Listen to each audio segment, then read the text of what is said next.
Alors oui, le temps de la grâce ne durera pas toujours. Un jour, un homme, un voleur, a volé un bijou dans une bijouterie et il s'est fait attraper par la police. Et là, il s'est fait interroger et il a été relâché. Il n'a pas été jugé.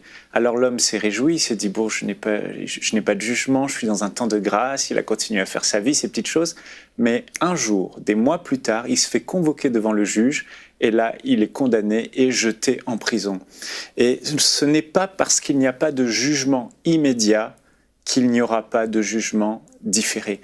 Et parfois, nous sommes comme cet homme voleur. Nous menons notre vie, nous savons que notre vie n'est pas en règle avec les exigences de Dieu. On n'est pas en paix avec Dieu. Mais l'homme continue à mener sa vie comme bon le semble, oubliant qu'un jour, il y aura un jugement. Et ce jugement aura lieu après la mort, nous dit la Bible. Et si Dieu ne juge pas immédiatement les hommes pour leur mauvaise vie, leurs mauvaises actions, mais qu'il use de patience envers eux afin que tous parviennent à la repentance et soient sauvés, qu'afin que tous puissent entendre la bonne nouvelle de l'Évangile et se tourner vers Jésus et le suivre, ça ne veut pas dire qu'un jour, ce temps de grâce ne prendra pas fin. Et la Bible nous parle de ce grand jour. Ce grand jour du jugement détaillé dans Apocalypse chapitre 20. Et vous savez, la Bible contient de nombreuses prophéties, des centaines, voire des milliers, et la plupart d'entre elles se sont accomplies. Aucune d'elles n'a failli parce que ce que dit la Bible est la vérité. Et quand la Bible nous dit que l'un des derniers livres de l'Apocalypse, chapitre 20, 21, nous parle de ce grand jour du jugement, ce jour arrivera. Même si l'homme ne veut pas qu'il arrive, il a été prophétisé et il sera là. Et on va en parler, donc on va le lire, Apocalypse chapitre 20, versets 11 à 15. « Puis je vis un grand trône blanc, et celui qui était assis dessus, la terre et le ciel s'enfuirent devant sa face, et il ne fut plus trouvé de place pour eux. Et je vis les morts, les grands et les petits, qui se tenaient devant le trône. Des livres furent ouverts, et un autre livre fut ouvert, celui qui est le livre de vie. Et les morts furent jugés selon leurs œuvres, d'après ce qui était écrit dans ces livres. La mer rendit les morts qui étaient en elle, la mort et le séjour des morts rendirent les morts qui étaient en eux, et chacun fut jugé selon ses œuvres. Et la mort et le séjour des morts furent jetés dans l'étang de feu. C'est la seconde mort, l'étang de feu. Quiconque ne fut pas trouvé écrit dans le livre de vie fut jeté dans l'étang de feu. » Imaginez-vous cette scène redoutable où toute la création, les hommes qui sont morts, qui sont ressuscités, tous, les anges, les plus petits démons jusqu'aux plus grands, les archanges, les anges de Dieu, tous se retrouvent en face de Jésus-Christ, assis sur son trône. Certains se trouveront à droite, et là ce sont ceux qui appartiennent à Jésus, et il y aura une autre catégorie, ceux qui se trouveront à gauche. Et ces hommes qui seront à gauche, la Bible dit qu'ils sont une foule innombrable. Et il n'y aura que deux catégories. Ceux qui appartenaient à Jésus, vêtus de blanc avec des couronnes à droite, et ceux qui n'appartenaient pas à Jésus. La Bible dit que chacun de ces hommes qui se trouvera à gauche, cette foule innombrable, seront tout tremblants, ils seront tout effrayés. Le prophète Ésaïe a décrit cette scène comme une scène ignoble. Ils seront comme une femme qui accouche avec des spasmes, tellement ils auront peur face à la colère de l'agneau, nous dit Apocalypse chapitre 6. Ils diront même aux montagnes, jetez-vous sur nous et cachez-nous de la colère de l'agneau. Parce que des livres vont être ouverts et chacune de leurs mauvaises actions auront été écrites. Et ces hommes, parce qu'ils ont refusé de croire et d'accepter la grâce de Jésus, la main tendue du Seigneur Jésus et du Sauveur Jésus, ils se retrouveront jugés par leurs œuvres. À ce moment-là, les anges vont prendre chacun d'entre eux, les saisir et les jeter dans l'étang de feu pour l'éternité, pour une souffrance éternelle. Ce jour arrivera, et la question qui est importante à se poser aujourd'hui, vous qui nous suivez, la question qui est à se poser, c'est qu'il n'y aura que deux catégories de personnes. Ceux qui appartiennent à Jésus et ceux qui seront jugés qui n'appartiennent pas à Jésus. La question qu'il faut se poser, c'est est-ce que le Seigneur Jésus me connaît? Est-ce que je lui appartiens? Est-ce que mon nom est inscrit dans son livre? Et aujourd'hui, on aimerait vous poser la question. Waouh! Merci pour cette pensée, chérie, qui qui est profonde et qui pousse vraiment à la réflexion. Hein. Je pense que les gens à la maison prennent le temps de se poser cette question et c'est nécessaire d'avoir la certitude de notre éternité parce que, comme tu l'as dit, il n'y a pas d'intermédiaire, il n'y a pas d'entre-deux. Il y a ceux qui sont sauvés et ceux qui ne le sont pas. Et on aimerait, dans notre réflexion humaine, qu'il y ait une catégorie intermédiaire pour ceux qui sont hésitants, pour ceux qui ont mené une bonne vie, qui ont été des bonnes personnes, même s'ils ne connaissaient pas Dieu. Et puis, on a même parfois peut-être une impression même d'injustice, mais la justice de Dieu est pleinement parfaite, elle est irrévocable, et il y a 2 catégories, il n'y en a pas 3, et c'est important d'avoir conscience de ce fait-là, parce que sinon on peut s'égarer nous-mêmes, et on peut égarer d'autres personnes aussi en leur faisant croire qu'ils sont sauvés, alors que c'est pas le cas. On va regarder notre verset du jour qui aujourd'hui est dans 2 Pierre 3 au verset 9. Le Seigneur ne tarde pas dans l'accomplissement de la promesse, comme certains le pensent. Au contraire, il fait preuve de patience envers nous, voulant qu'aucun ne périsse, mais que tous parviennent à la repentance.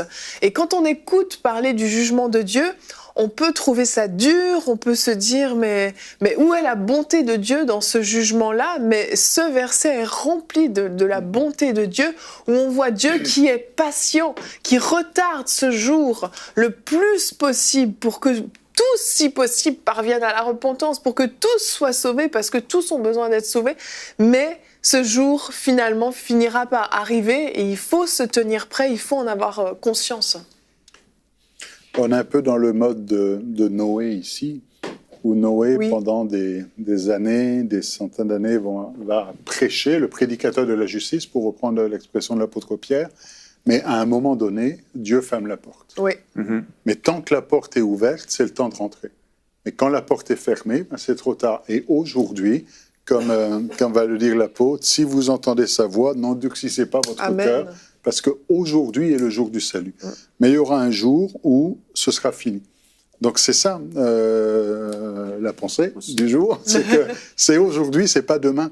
Et des fois on dit je ferai ça plus tard, je ferai ça quand je serai vieux, je ferai ça, mais on ne connaît pas l'avenir. Vous ne connaissez pas l'avenir, vous ne savez pas ce qui se passe demain, vous ne savez pas combien de jours il vous reste à vivre aussi. Il faut être honnête, on ne peut pas prétendre dire moi je suis là encore pour une 50aine d'années, enfin en tout cas moi je le pense en ce qui me concerne, si le Seigneur ne revient pas avant. Amen. Mais on peut pas, il n'y a pas de garantie. Non. Il n'y a pas de garantie. Non. Et quand on n'est pas sûr du chemin sur lequel on est, c'est aujourd'hui qu'il faut prendre la décision, il ne faut pas attendre demain. Exactement, c'est vrai. On voit que dans ce que disait Michael, qui est vraiment la prédication, en fait, de finalement, c'est la prédication qu'on voit dans l'Apocalypse, mais c'est aussi la prédication qu'on voyait du temps d'Ésaïe, qu'on voyait du temps de Jérémie. C'était toujours cette même prédication où Dieu annonçait sa grâce pour ceux qui veulent croire, mais qu'il y avait un jugement qui était réservé pour les rebelles, pour ceux qui étaient rebelles. Et ça, il y a plein de gens aussi qui peut-être se posent la question, ou bien mettent, comme disait Michael, laisse le temps passer, laisse les choses et puis avance dans leur vie, etc. Et puis Jésus va dire qu'il est venu non pour juger mais pour sauver, mais il dit à cause de cette parole que j'ai prononcée, c'est cette parole qui vous jugera. Donc on voit que c'est une parole qui d'un côté peut sauver ceux qui accueillent la parole, mais cette même parole, il l'a déjà prononcée. Oui. Donc devant le trône, dans ce qu'on voit devant le trône, ce ne sera plus le temps où on discute pour aller à droite ou à gauche. Il n'y aura pas une autre parole qui va être prononcée. Il a dit cette parole. Et dans le même verset juste avant, il dit « Le Fils de l'homme n'est pas venu pour juger, mais pour sauver. » Mais à cause de cette parole, parce qu'il l'a déjà parlé, les choses sont déjà établies. Il y a 2 camps uniquement. Et dès maintenant, il y a 2 camps. Exactement. On voit des fois cette illustration où on voit quelqu'un qui dit je suis trop jeune pour m'intéresser à Dieu, ou je suis trop occupé, après je travaille, je suis trop riche, je suis trop ci, je suis trop ça. Et finalement, trop tard. Parce que justement, en fait, on ne sait pas quand va venir ce moment où on va quitter cette terre, où éventuellement Jésus reviendra. Ça, c'est l'autre option, mais généralement, c'est plus le moment où on va quitter cette terre. On ne le sait pas. On ne le sait pas et on n'a aucune garantie de pouvoir avoir un jour avant où on pourra se poser la question puis dire finalement, je vais m'intéresser à Dieu. On ne le sait pas. Ça vient, ça frappe et c'est trop tard. Donc, d'où la nécessité d'être pleinement conscient de cette cette urgence. Et chérie, y a-t-il un moyen de savoir si on sera jugé ou pas? Est-ce qu'on peut avoir une certitude d'être dans un camp ou dans l'autre? Alors la parole de Dieu nous donne cette certitude, c'est sûr. Mais beaucoup pensent que c'est le fait d'aller à l'église, d'avoir une vie religieuse ou d'essayer de mener une bonne vie qui fera qu'on sera sauvé et on ne parviendra pas à être jugé. Mais la Bible est très claire. Elle emploie ce mot que je trouve merveilleux, c'est « Le Seigneur Jésus reviendra prendre ceux qui lui appartiennent ». Et la question à se poser, ce n'est pas « est-ce que j'ai mené une bonne vie ? Est-ce que ceci ou cela ? Est-ce que je vais à l'église ? Est-ce que je suis baptisé ?» La question c'est « est-ce que j'appartiens à Jésus-Christ ? Est-ce que Jésus-Christ, je suis connu de lui ?» Parce que ce jour-là, ceux qui ne seront pas jugés, c'est ceux qui appartiennent à Jésus. Jésus va se lever devant son Père après la mort de chacun et il va dire « Père, ils m'appartiennent, leur nom est inscrit dans le livre de vie. » Et ce jour-là, ceux dont le nom sont inscrits dans le livre de vie ne seront pas jugés. Ce sont ceux qui sont à Jésus. Donc, comment savoir si je suis à Jésus ou pas ? 2 Timothée 2,19 nous dit « Néanmoins, le solide fondement de Dieu reste debout avec ces paroles qui lui servent de sceau. Le Seigneur connaît ceux qui lui appartiennent.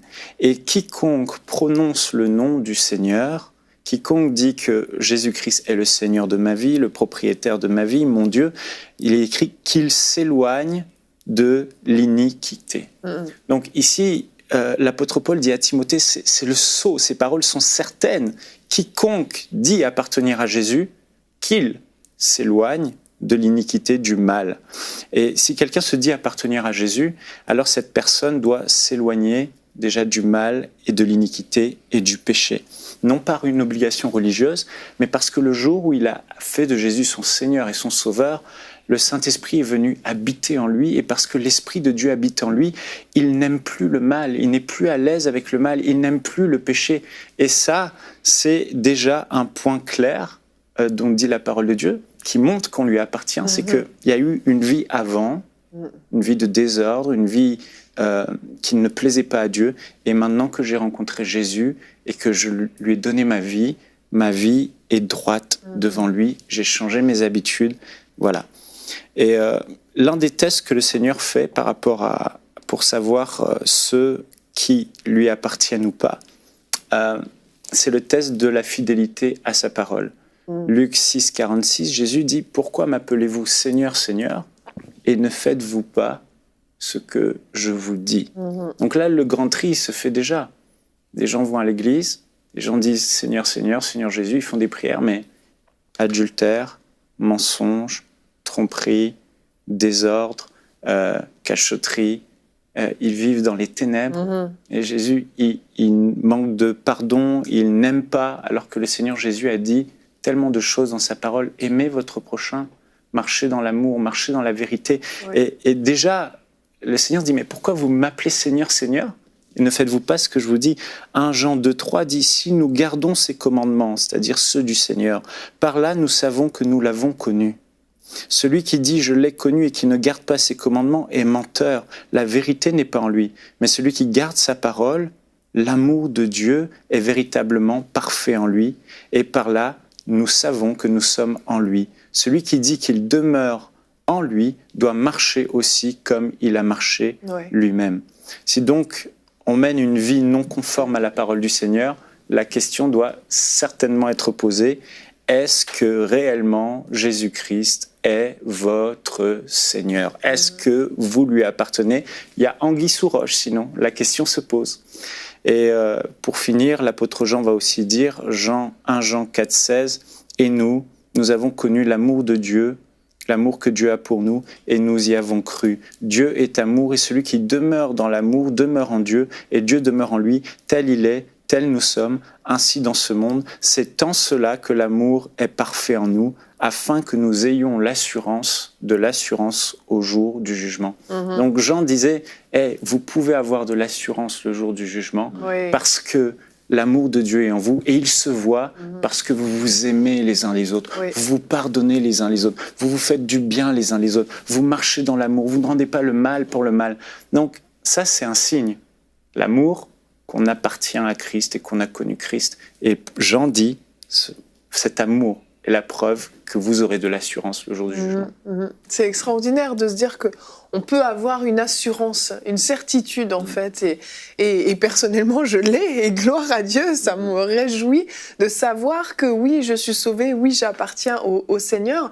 Et en fait, j'espère que tous ceux qui nous écoutent ont cette assurance aussi. J'espère qu'à la maison, quand vous posez ces questions, vous nous écoutez, vous avez cette assurance parce que c'est tellement important.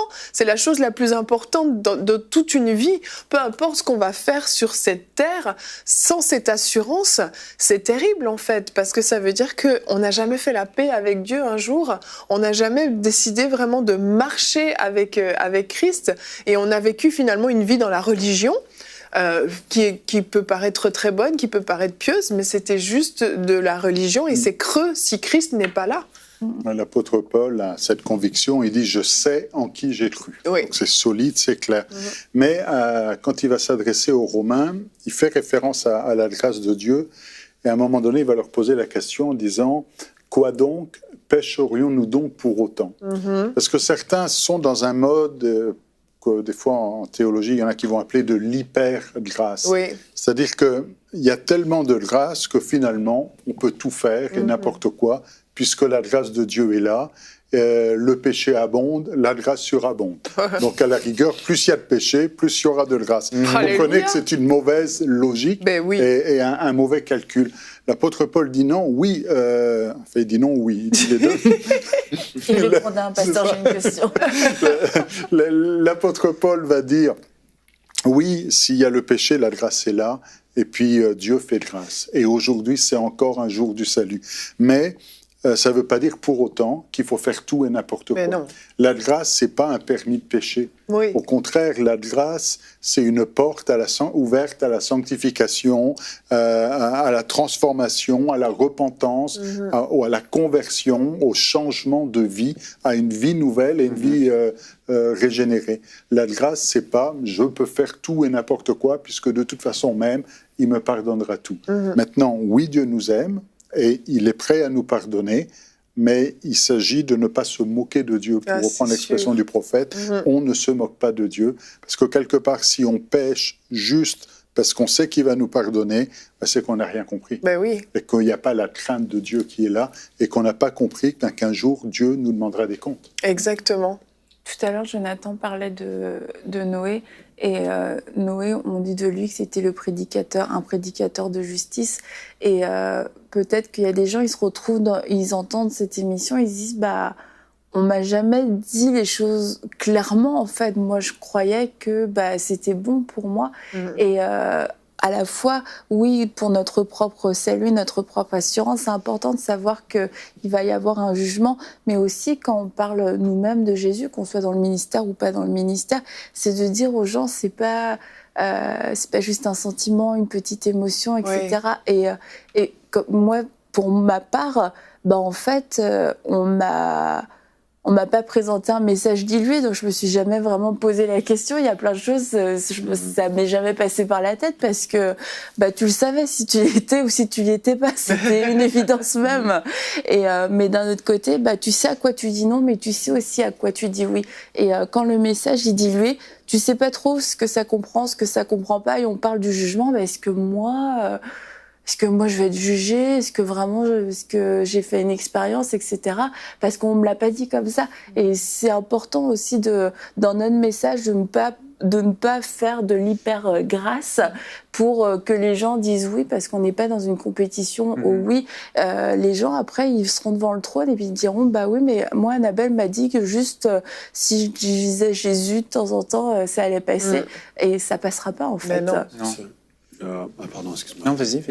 Non, ce que je voulais juste dire, c'est que je pense qu'il y a Annabelle disait qu'elle avait entendu le vrai message de l'Évangile, mais il y a beaucoup de gens qui ont entendu, et c'est vrai, ce verset est vrai, qui dit « Si tu crois dans ton cœur et si tu confesses de ta bouche que Jésus-Christ est Seigneur, etc., ou bien celui qui croit sera sauvé. » Et sauf qu'on n'a pas expliqué aux gens ce qui était englobé dans le mot, j'arrive pas à parler, dans le mot « croire ». Oui.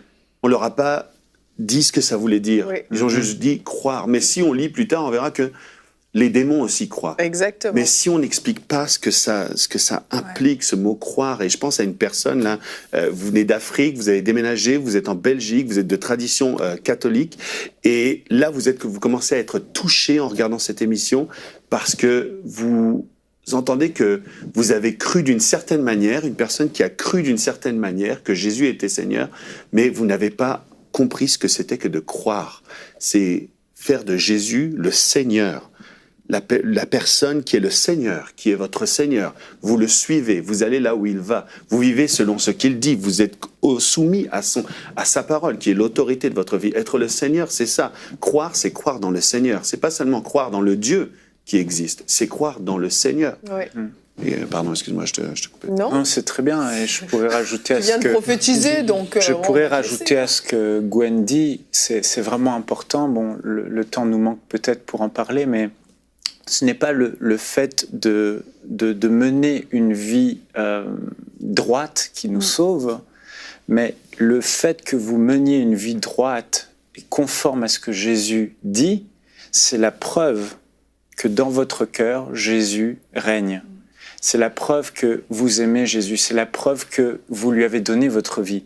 Et si les paroles de Jésus, elles sont quelconques pour vous, et vous n'obéissez pas à ses paroles, ça montre là une question, mais si sa parole, vous refusez d'y obéir, vous refusez de vous y soumettre, vous refusez d'aimer, vous refusez de vous sanctifier, vous refusez d'obéir à la parole de Jésus, il y a une vraie question qui se pose.